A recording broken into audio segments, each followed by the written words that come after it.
All right, hello everybody. Welcome to our Wednesday Zoom and Learn. I am one of your hosts, Tommy Dutcher with California Title Company. And Mary Jane, you want to introduce yourself? Hi, I'm Mary Jane. I'm the VP of Sales for Granite Escrow, Riverside County, and I am your presenter today. And today we're discussing unnegotiated matters. So everything from what happens after close of escrow to how to avoid surprises to lender changes, etc. So we want it to be interactive. If you have questions, you can leave them in the chat or raise your hand or take yourself off mute and stop us in the middle. We're okay with all three. And yeah, we hope it'll be a productive Zoom and Learn. So let's go ahead and get started. Did you want me to go ahead and share the document you sent me, or? Just the situations which require renegotiation. So I almost think I made up the term unnegotiated matters, but it is the most common question that comes to a broker's desk. And so I very often get an upset call. Well, first, what is an unnegotiated matter? Straight up, it's a matter that hasn't been thought of or dealt with or put on paper and resolved yet. These come from, so you need to be able to recognize them. And so most of the time when I get this call and somebody tells me they have a situation going on, that somebody took something they weren't supposed to take from the house, or they, a surprise bill came up or something like that, and they're saying I owe, or they're saying she owes, or whatever the situation is. Mostly the way I start those conversations is you simply have an unnegotiated matter. Which means that we are going to go through the motions of looking to see if we did happen to have something about that in the contract, or there's some pre-printed language. But the kinds of things that would cause an unnegotiated matter, repairs, obviously, we did request for repairs last week, which what brought this to my mind. Credits, any sort of credits, document changes, new contracts, addendums, what form it's going to go on. Are we using the current TDS? All the kinds of things that that come across your desk. Let me also add in there too is, I guess an unnegotiated matter from a seller's point of view could also be something comes back on the SI that they didn't know about, or on the prelim that they didn't know about. And you know, I would always tell agents that I work with, let's open that prelim in advance before we have a buyer on the hook. So therefore, it doesn't cause any unforeseen matters from the seller's side, right? These can be things that were simply forgotten or overlooked, or matters that just came to everyone's attention, an inspection that popped up that, you know, one of the most common examples I hear is buyers believing that sellers must make repairs for VA or FHA offers, that they are obligated to make those repairs, and that is one of the most common ones I hear. Sometimes we know about that we're going to have an unsettled matter going in, and we set it aside on purpose to deal with it later. For instance, right now I've been talking a lot to you guys about trying to avoid rent backs. That's exactly the kind of situation that I would say, let's see where we are at the end, if the person really needs that much time, or maybe we can work something out to get them out of there sooner by using the deposit or something like that. So sometimes you do set them aside on purpose. Sometimes it's not just something that blows up in your face, although they do also blow up in your face. One of the things that most agents don't understand is that when there has been what is considered a breach of contract, meaning you failed to remove a contingency, you didn't return the disclosures, you didn't order your HOA docs on the seller side, that sort of thing.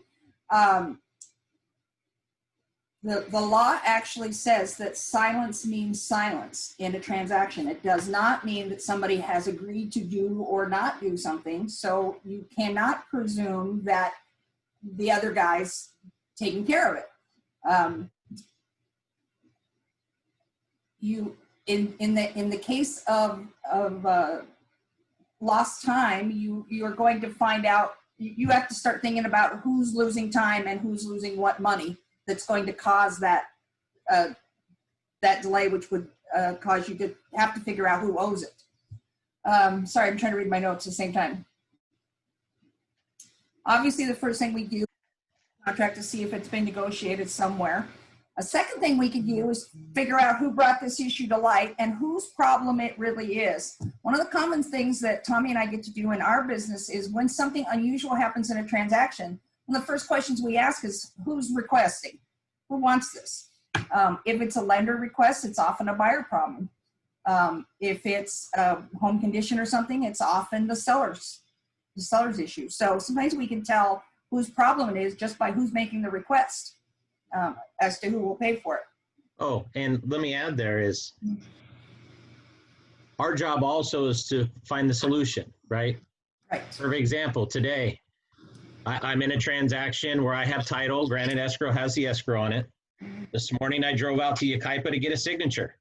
We needed a signature so that the lender for the buyer's lender to release all, what's the word I'm looking for, MJ? Not contingencies, but for the buyer to suffice all of what they needed to be able to get loan docs out. Right. Conditions, loan conditions. Thank you. Loan conditions. So we needed to have a document signed. It didn't need to be notarized. So I got in the car and drove out to Yucaipa, right? So a lot of times there is an easy solution to it.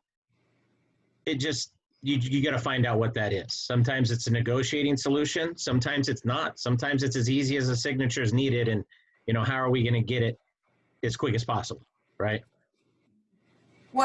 The reason I like to talk about this subject though, is because, as I mentioned before, usually when you're talking to somebody who's angry, there's some fear going on, and they fear that they failed themselves in their job. They fear that the client is going to be disappointed in them.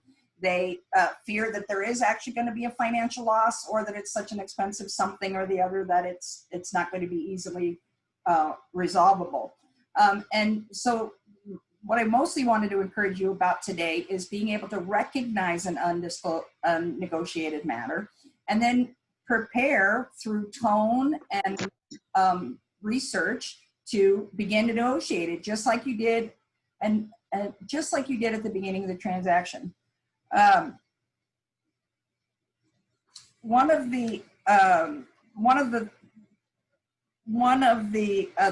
of the things that come up also are after close of escrow. Everything from possession to debris being left behind, keys to mailboxes and pools, garage door openers. At this point in my career, I recommend every seller just say 0 to garage door openers and give them whatever they've got when they get there, because it's like ridiculous amount of claims we get for garage door openers. Repairs not completed correctly, but not discovered until after close of escrow. This week, every time I teach a heavy duty subject like we did last week, I try to go light this week, the week after. So one of the things I want to encourage you guys to do when you have an unnegotiated matter is to, 1, recognize it, and 2, to watch your tone of voice when you're working with the other person. Most of the time when the broker gets involved, it's because somebody has threatened somebody, that something is going to be called to the DRE, or somebody's really popular now as a bad Yelp review. And the arm twisting goes on like that. So these are when it's very stressful, and it's a very good time to use your best skills. And I often remind people that try to continue talking like you did when you started the transaction, when these things come up.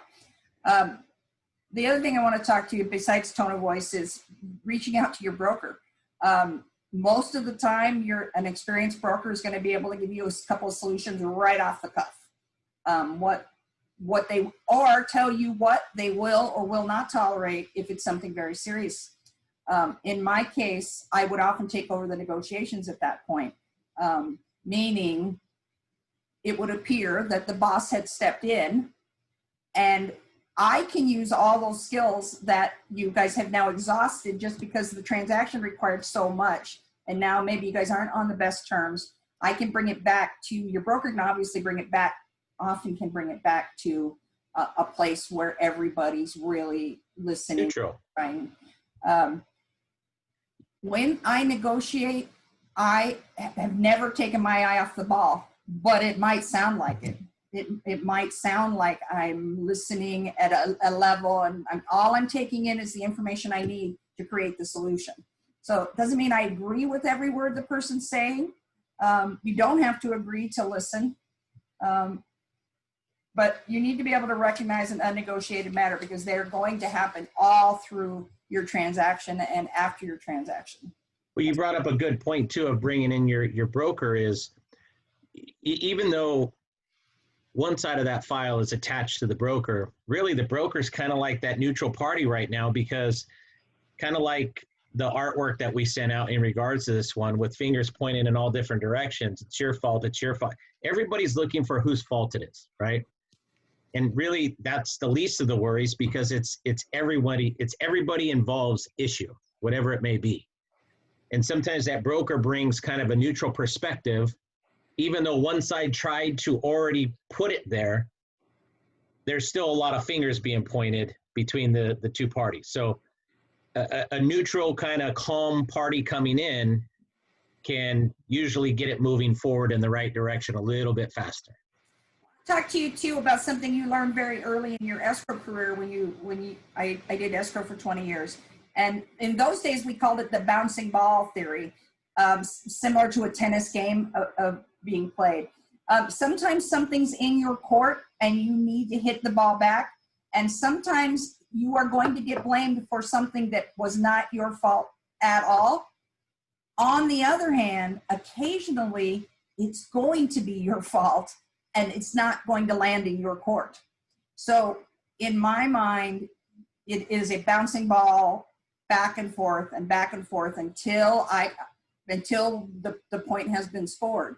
So please remember that when the bouncing ball happens, it always feels like we're under attack, but there are times, and you've all been victim of this, I'm sure, where it really was not your fault and you somehow got the blame for it, because that's the way the bouncing ball went.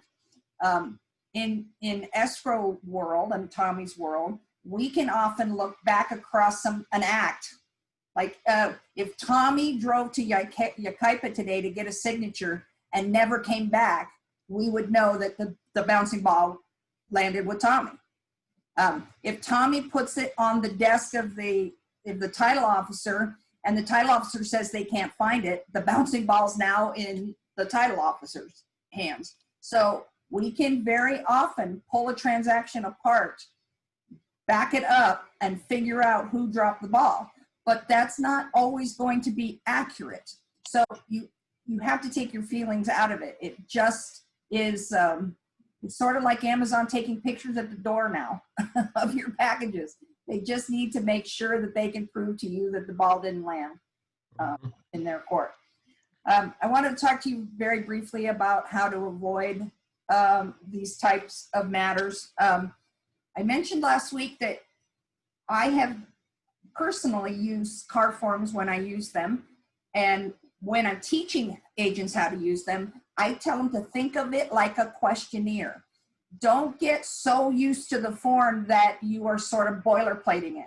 When I go over who's paying for what or what is going to be included and excluded in a transaction, those are questions. Like, I'm going to stop cold.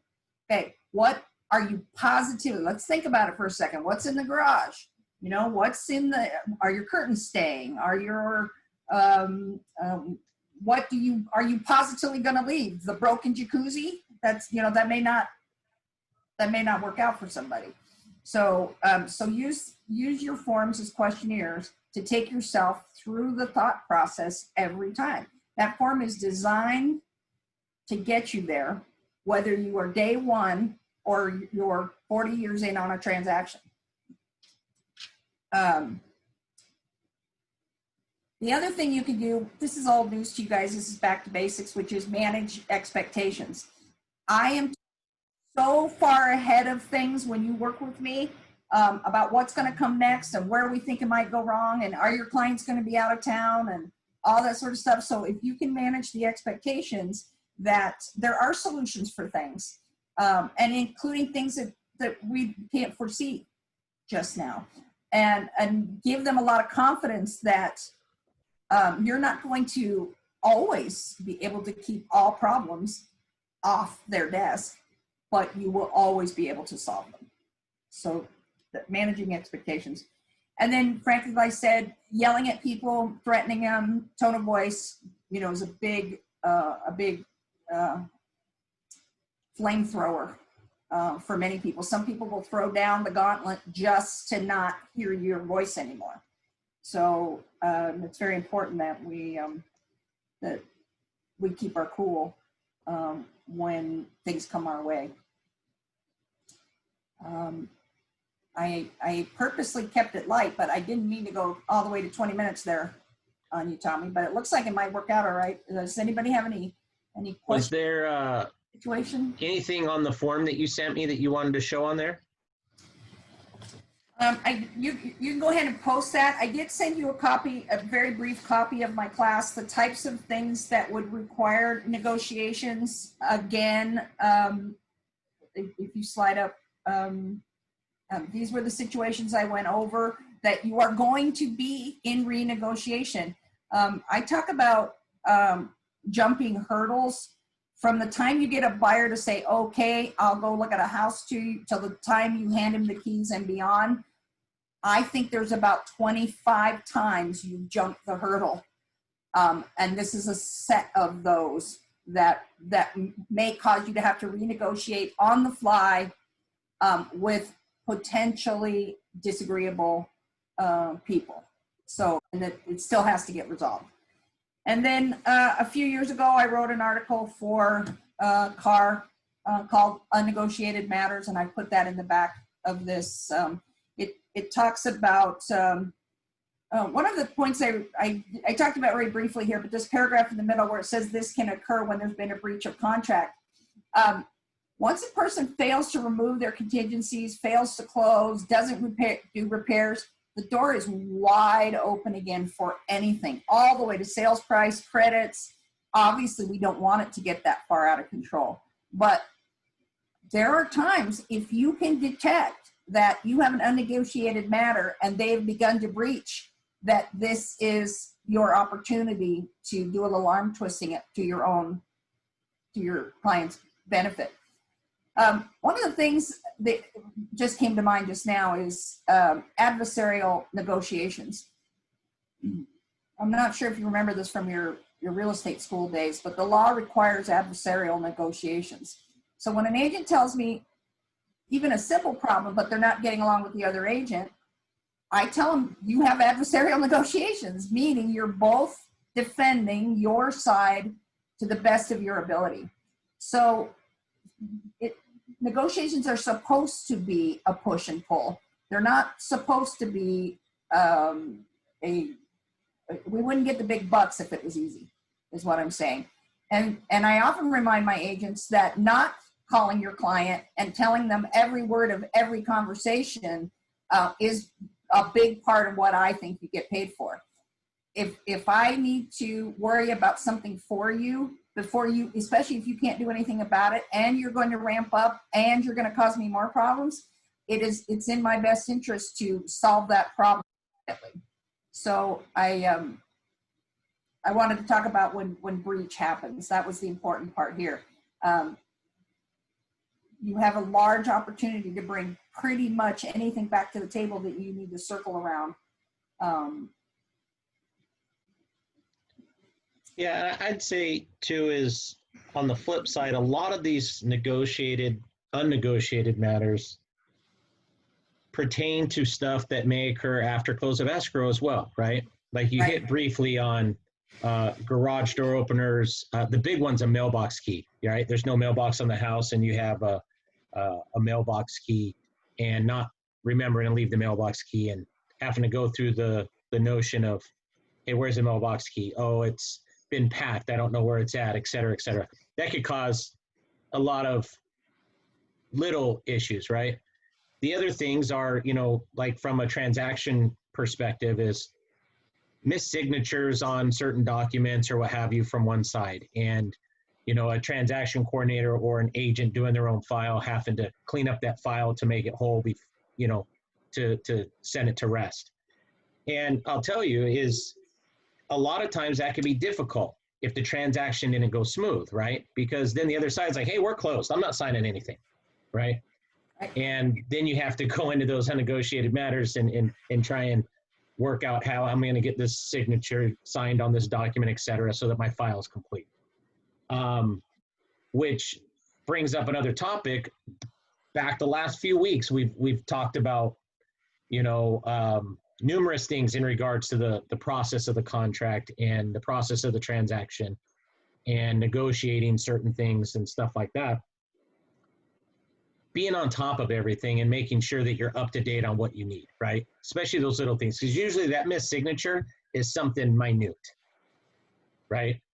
It's an acknowledgement that the buyer or seller received this document or something like that, right?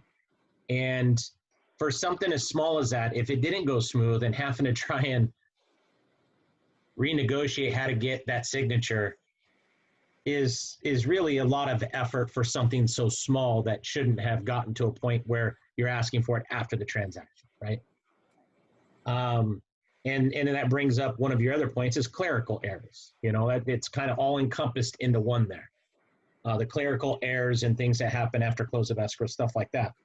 And, you know, some of the best agents that I've worked with that are on top of their game is because they've probably experienced this once or twice, right? And they know that they're never going to put themselves in the same situation twice. So therefore, it becomes part of a process where you may not have necessarily remembered that an NHD got signed or what have you, but now it's part of your process. Now it's like one of the 30 checkpoints, right, in that process of that transaction. And not making those mistakes twice, but learning from them when they happen.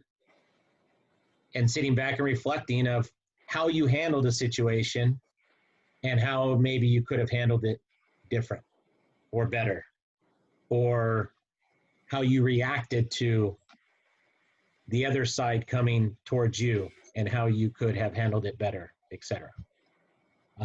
Because every transaction you do, it doesn't matter if it's your first or your 1000th, you're going to learn from. Something in that transaction you're going to learn from. And it'll be ongoing because not everything happens the same in any one given transaction, right? Because both parties are different.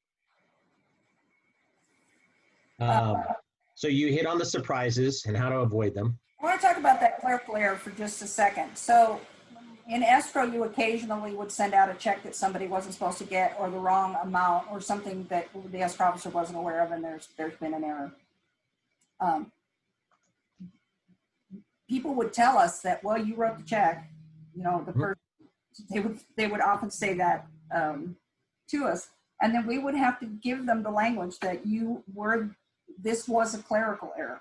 I have been in small claims a few times as an escrow officer, and where the person was determined to hold us accountable for error. Clerical errors are a legitimate legal position where it was just a clerical error. It was not an attempt to damage. And in that case, we would have to tell them that they had been unlawfully enriched. Just like when the bank accidentally puts $1 million in your bank account, it's not yours to keep. So even after they've received the benefit, it still could be negotiated to be reversed and have to come back. So I wanted you to have that language as well. There was purely a clerical error. The way it was typed, the way it was, it was not, all parties are now aware of it and it can be corrected. So. And you hit briefly on like lender required changes, things like that. Yeah. Um, So I've talked about this in several classes already, but mhm. lender required repairs, document changes, uh, pay stubs, all of those things are 100% the buyer's problem, including lender required repairs. Now, they can be negotiated with the seller, but it is not. This is why I mentioned to you that when you have an unnegotiated matter, you immediately need to know where did this come from? Where did it come from? Who's getting a benefit or a something taken away that they should not have had and a benefit, or they should not have had that taken away. What else needs to be settled now that we've had that problem? Did that cause something else? Like, the person couldn't move in because the debris was all still in the house. Those kinds of things. So please keep in mind that lender required things where you're putting someone on title or taking someone off and those sort of things are a burden of the buyer. They are not a burden on the seller. And it's same as when the seller delays getting HOA docs out or something. It is never the buyer's problem. It is always going to be the seller's problem. So we do try to negotiate these things and pass them on to the seller if there's a problem. And then I wanted to remind you, while we're talking about lenders, that a piece of advice I gave earlier in one of our classes was not trying to slip per diems into transactions at close. Because there's nobody to pay them. They haven't been disclosed on the contract. The lender doesn't have them on. They're not on the HUD. You're going to wind up with remember, anything that causes a quarter point change in the good faith estimate is going to cause a redisclosure. So you have to be very careful in those last 3 days or so when the CDs, that you not that you remember whose side you're on and whose problem it is. Yeah, and you're slipping things in towards the close of escrow.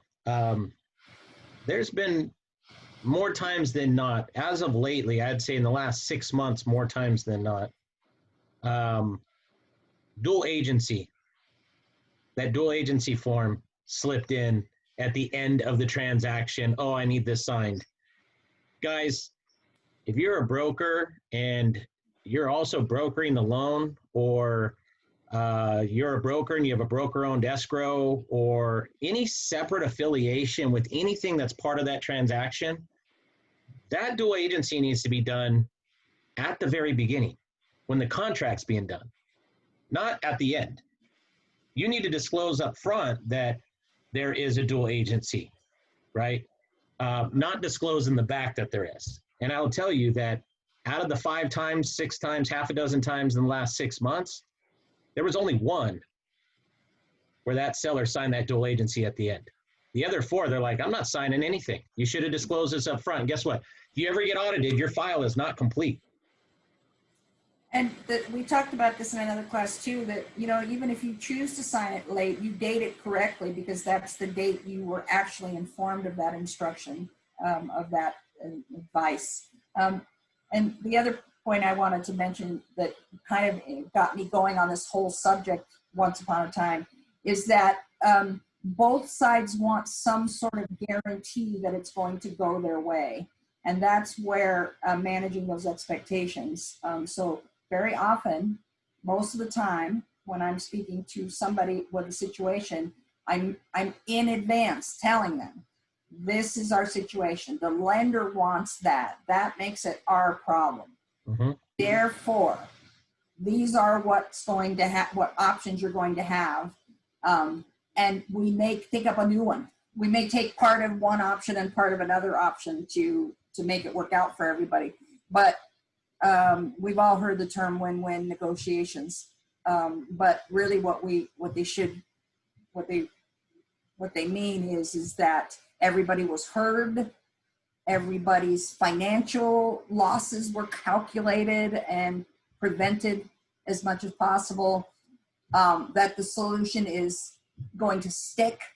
It is something that will resolve the situation to the best of everyone's ability, and that there are no guarantees. When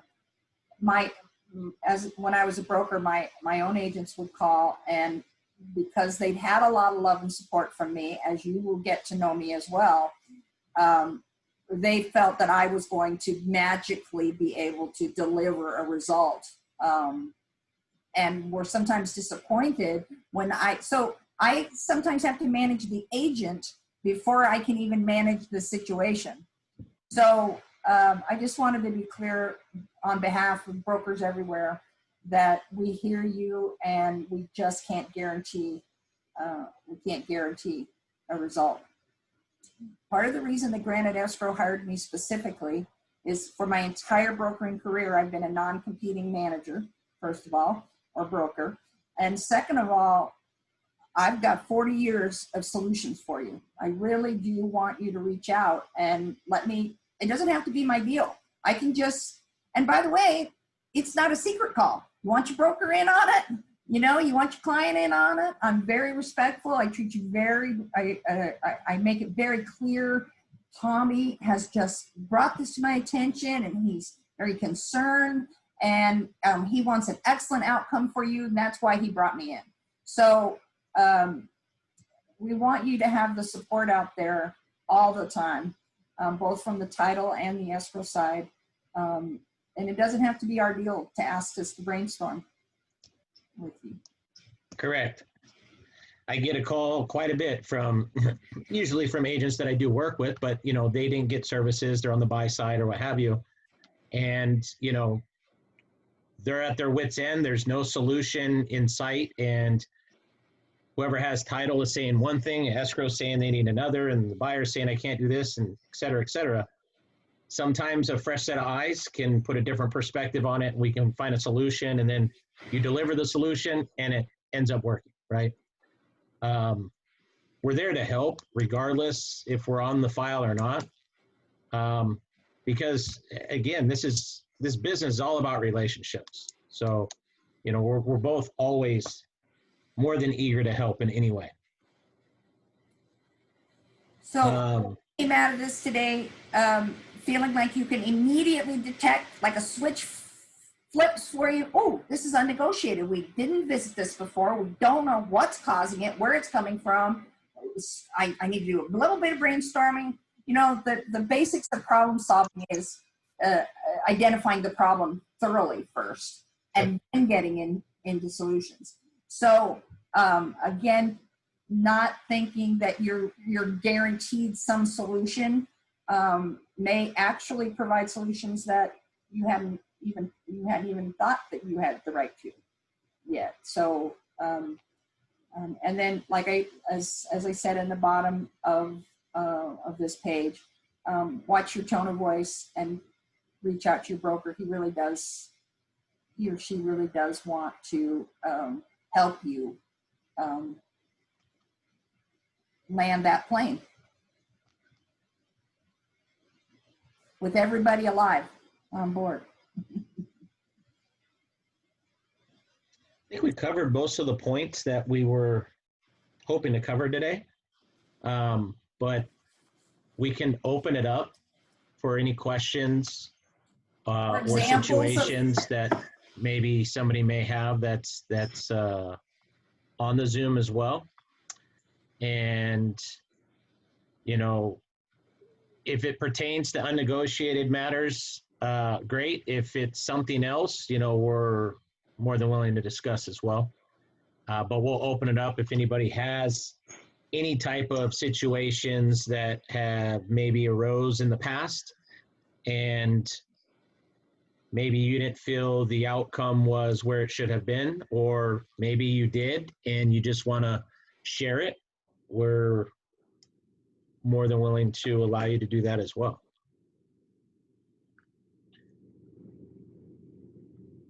Oh, and Janet made it. Hi, Janet. Hope your trip was good. Hope you're back safe.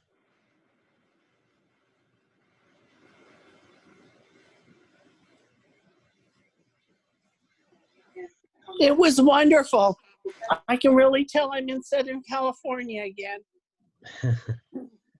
Janet, Janet Yes. pitched her listing last week on the pitch all the way from Michigan. So dedication right there.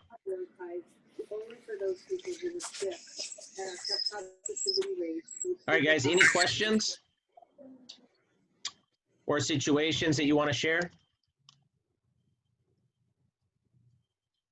No?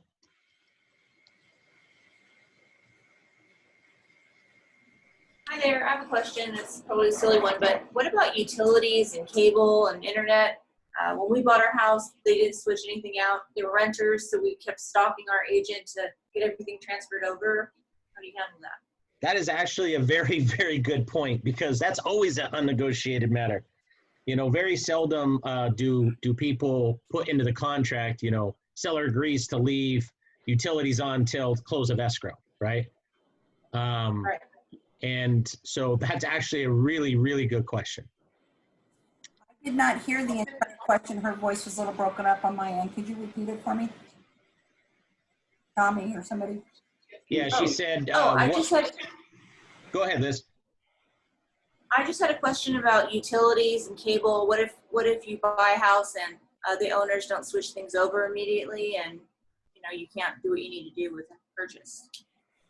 Most utilities will take a copy of your grant deed or your closing statement with the date on it for a line in the sand until they hear from the other party. I do have some agents who regularly put in that the utilities are to be left on unless, and if they're not, there'll be a $500. So time some financial damage to them sometimes helps. Building that in early on, asking for a supervisor at the utilities and asking what they will take, because you have officially have a closing statement and officially have a grant deed, and you have this is the same thing I tell people when they don't take, when somebody doesn't give up the keys. They're mad at the buyer and they're not going to give them the keys. But the house is vacant. I would call a locksmith. It's your house. We're going in. Mm-hmm. So just because they didn't give you the keys, over my career, we've broken windows to get in.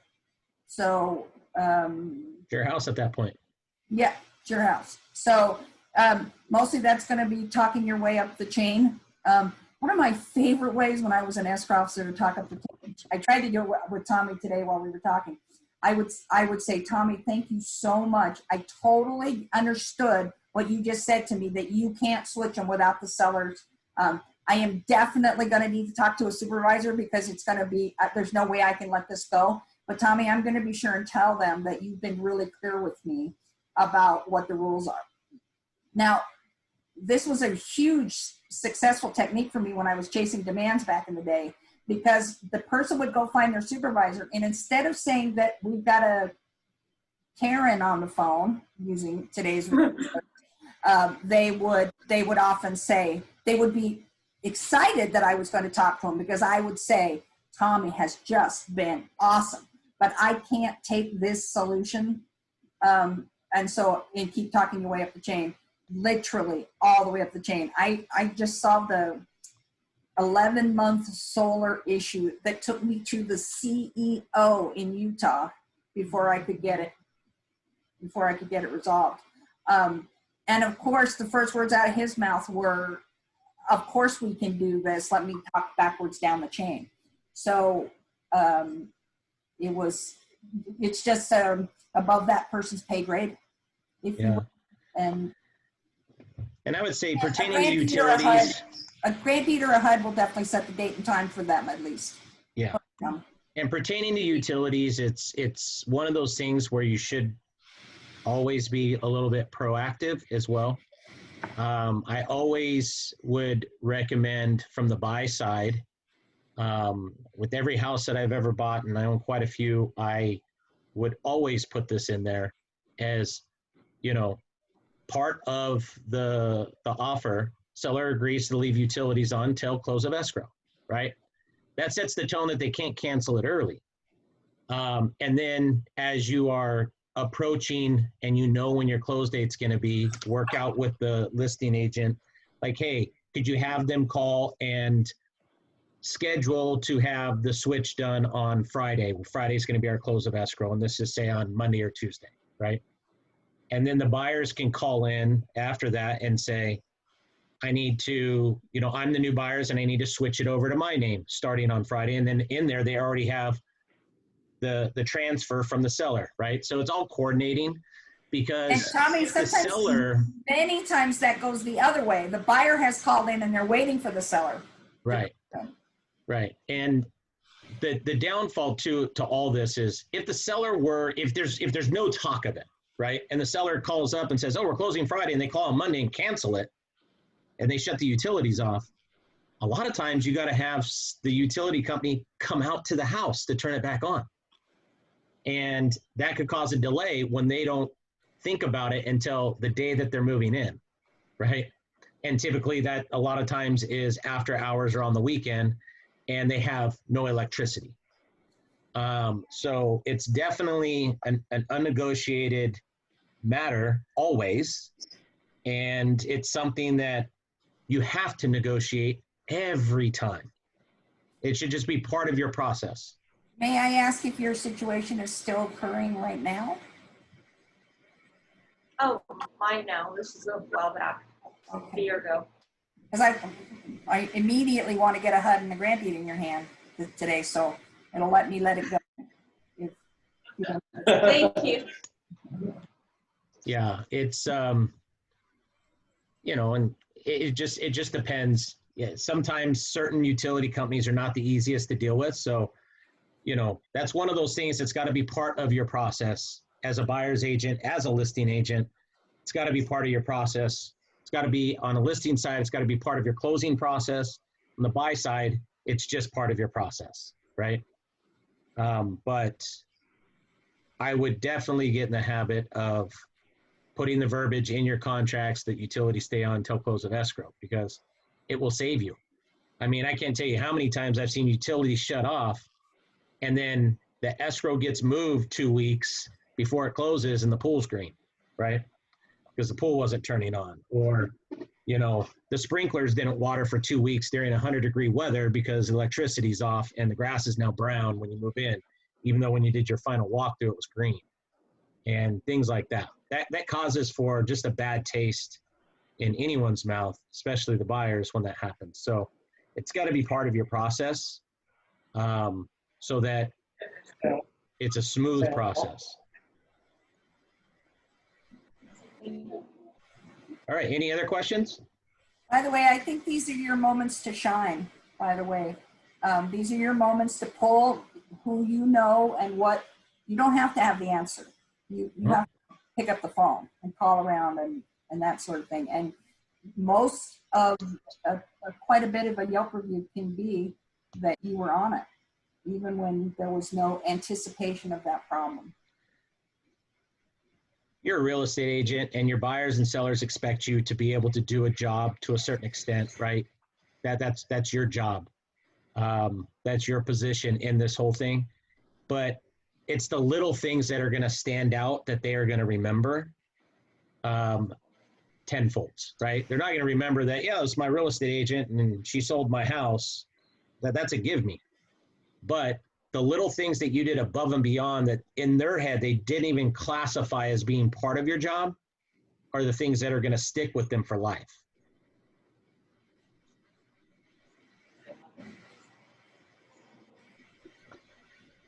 But I'm glad you brought up that question on utilities, because that's a big one. All right, any other questions?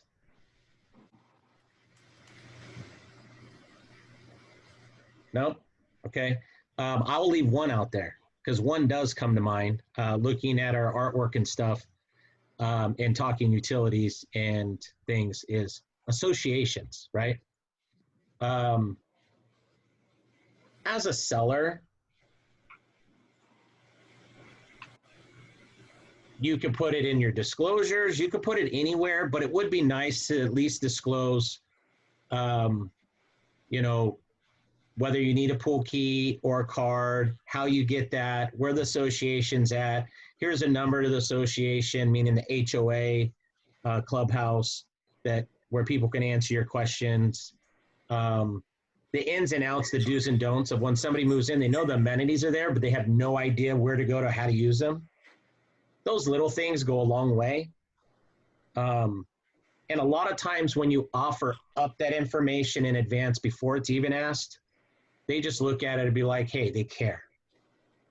And sometimes just a little caring makes a transaction go a little smoother. Absolutely. All right. We're at that 40-minute mark, and actually almost 50-minute mark. We had a smaller group today, which is fine. I would ask that everybody share the Zoom and Learns. We'll continue to do them Wednesdays at 12:30. We'll mix up the topics a bit, going in and out between contractual stuff from, say, like a broker perspective that MJ can give, to escrow stuff, to title stuff, etc. And we hope that you'll join us each week and continue to join us each week, as each week will be a different topic. We hope we're adding value, and that's our goal. And with that, Mary Jane, thank you for dropping some knowledge today. Do you have anything else you want to share? Please think of Granite Escrow, and please remember that we really do care about your transactions, and that we really want you to shine. We know that it's the buyer and seller who are going to reap the rewards. So we're very happy to make you look good. So don't be afraid to reach out. Absolutely. All right, guys. Well, thank you for your time today. We look forward to seeing you next week. And until then, please share these Zoom and Learns with other agents that you may know that can benefit. Great. Thank you guys so much. All right. Thank you, guys. Appreciate you. Appreciate it. Bye-bye.